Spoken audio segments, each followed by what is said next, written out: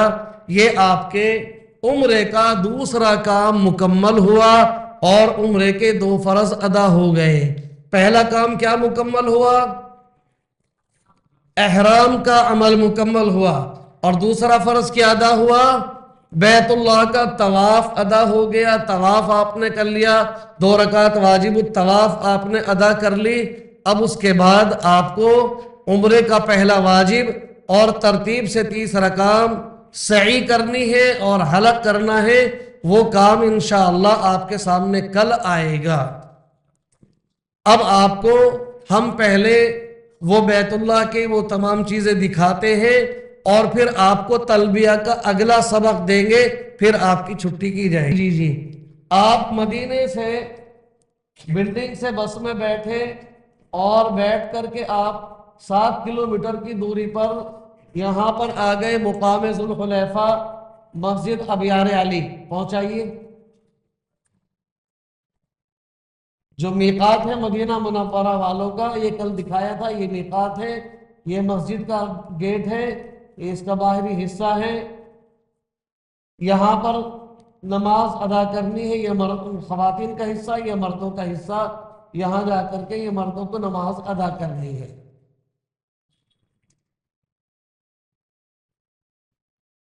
یہاں سے اس کی یہ حرم کی حد شروع ہو جاتی ہے۔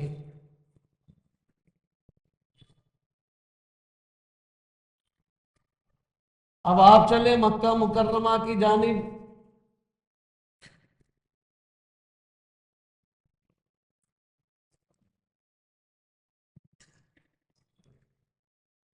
یہ کلاک ٹاور ہے، یہ خانہ کعبہ ہے، یہ حرم شریف ہے پورا۔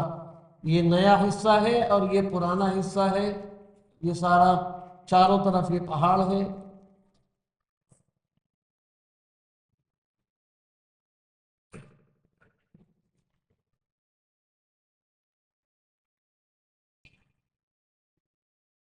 چلیے اب تو وہی حرم پہنچ جائیے، اس پہ چھوڑ دیجیے۔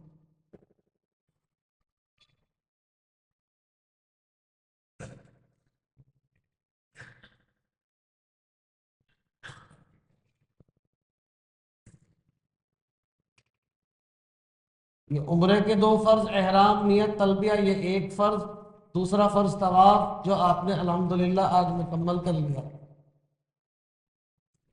یہ تلبیہ ہے، یہ عمرے کے واجب۔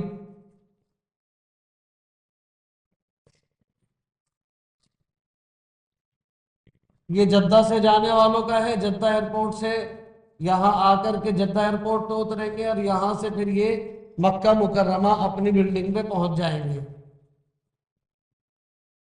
اب آئیے دیکھیے، یہ ہے حرم شریف کا باہری حصہ، یہ چاروں طرف باہر کا حصہ ہے۔ وہ خواتین جنہیں ناپاکی کا عذر ہے، اگر وہ اپنے کمرے میں نہ رکے اور حاجی صاحب کے ساتھ آ جائیں تو یہ اندر داخل نہیں ہوں گی، باہر کہیں کسی جگہ کو سیٹ کر کے وہاں پر بیٹھ کے تلبیہ پڑھ سکتی ہیں، انتظار کر سکتی ہیں۔ لیکن اس سے بہتر یہ ہے کہ اپنی بلڈنگ میں رہیں، کیونکہ اب انتظام ایسا ہو گیا ہے، اب جگہ جگہ جہاں بیٹھے وہیں سے اٹھا دیا جاتا ہے، اب بہت آسانی سے بیٹھنے نہیں دیتے ہیں۔ اب یہ دیکھیے، آپ آئے صفا مروہ کی طرف ہوتے ہوئے، آپ آگئے، آپ اس راستے سے ہوتے ہوئے اس گیٹ نمبر 1 پہ آ گئے۔ گیٹ نمبر 1 ہے باب عبدالعزیز، یہ گیٹ نمبر 1 ہے باب عبدالعزیز۔ اس گیٹ سے آپ اندر داخل ہوئے، یا اس کے برابر میں بھی بہت سارے گیٹ ہیں، ان میں سے کسی سے داخل ہوئے، داخل ہو کر کے یہ ادھر سے آنے والوں کا ہے 79 باب فہد۔ اب آپ آ گئے بیت اللہ شریف کے صحن میں۔ یہ جو صحن ہے اس کا تعارف ہم بعد میں کرائیں گے، لمبا ہے، سمجھ گئے؟ وہ بھی کھا دیجیے پورا بیت اللہ۔ دیکھیے یہ ہے، یہ رکن حجر اسود ہے۔ یہاں کھڑے ہو کر کے آپ اس سے پہلے تلبیہ بند کریں گے، کندھا کھولیں گے، نیت کریں گے، پھر یہ پہلے لکیر تھی، اب نہیں ہے۔ اب یہاں کھڑے ہو کے اپنا چہرہ سینہ ادھر سامنے کر کے اپنے ہاتھ کانوں تک اٹھائیں گے، بسم اللہ اللہ اکبر وللہ الحمد پڑھیں گے، اور اس کے بعد چھوڑ دیں گے، پھر اپنے ہتھیلی حجر اسود کی طرف کریں گے، بسم اللہ اللہ اکبر وللہ الحمد پڑھ کے چومیں گے، اور طواف کا چکر شروع کر دیں گے۔ یہ جو گولائی والا حصہ دیکھ رہے ہیں یہ حتیم ہے، یہ رکن حجر اسود ہے، اور یہ بیت اللہ کا دروازہ ہے۔ اس کونے کے اور دروازے کے بیچ کا جو حصہ ہے یہ ملتزم ہے، یعنی اس سے چپٹ کر نبی اکرم صلی اللہ علیہ وسلم دعا مانگا کرتے تھے۔ یہ بیت اللہ کا دروازہ ہے اور یہ حتیم ہے۔ اس حتیم کی دیوار سے باہر آپ کو طواف کرنا ہے۔ رکن حجر اسود، رکن عراقی، رکن شامی اور رکن یمانی۔ اب اس کے بعد یہ مقام ابراہیم ہے۔ یہاں یہ تو وہ وقت ہے جب بہت سہولت کا، چھید کا ہوتا ہے، بھیڑ نہیں ہوتی ہے، جو مقام ابراہیم کے سامنے نماز پڑھ لیں۔ آپ پہنچیں گے تو یہ جگہ خالی مل بھی سکتی ہے، اگر پہلی فلائٹ سے جائیں گے، پہلی فلائٹ سے جانے والوں کو اتنی سہولت مل جائے گی، لیکن 2 4 10 20 فلائٹوں کے بعد جانے والوں کو پھر پیچھے جگہ ملے گی، یہ جگہ نہیں ملے گی۔ یہاں مقام ابراہیم پر آپ 2 رکعت پڑھ لیں گے۔ وہ جو مقام ابراہیم کا جو آپ کا پیتل کا کٹہرا تھا، اس کے اندر یہ پتھر رکھا ہوا ہے، اس پتھر پر کھڑے ہو کر کے سیدنا حضرت ابراہیم علیہ السلام نے بیت اللہ کی تعمیر کی تھی، جس پر کھڑے ہونے کی وجہ سے اتنے گہرے گہرے نشان یہ پڑ گئے تھے۔ یہ بھی اللہ کی ایک نشانیوں میں سے ایک نشانی ہے۔ اب 2 رکعت واجب الطواف ادا کرنے کے بعد یہاں یہ آب زمزم کی ٹوٹیاں لگی ہیں، آپ کو آب زمزم پینا ہے، آب زمزم پینے کے بعد پھر آپ کو صفا مروہ کی سعی کرنے کے لیے جانا ہے، جو انشاءاللہ وہ کل آپ کو سعی کرائی بھی جائے گی اور دکھائی بھی جائے گی اور وہ طریقہ بتایا بھی جائے گا۔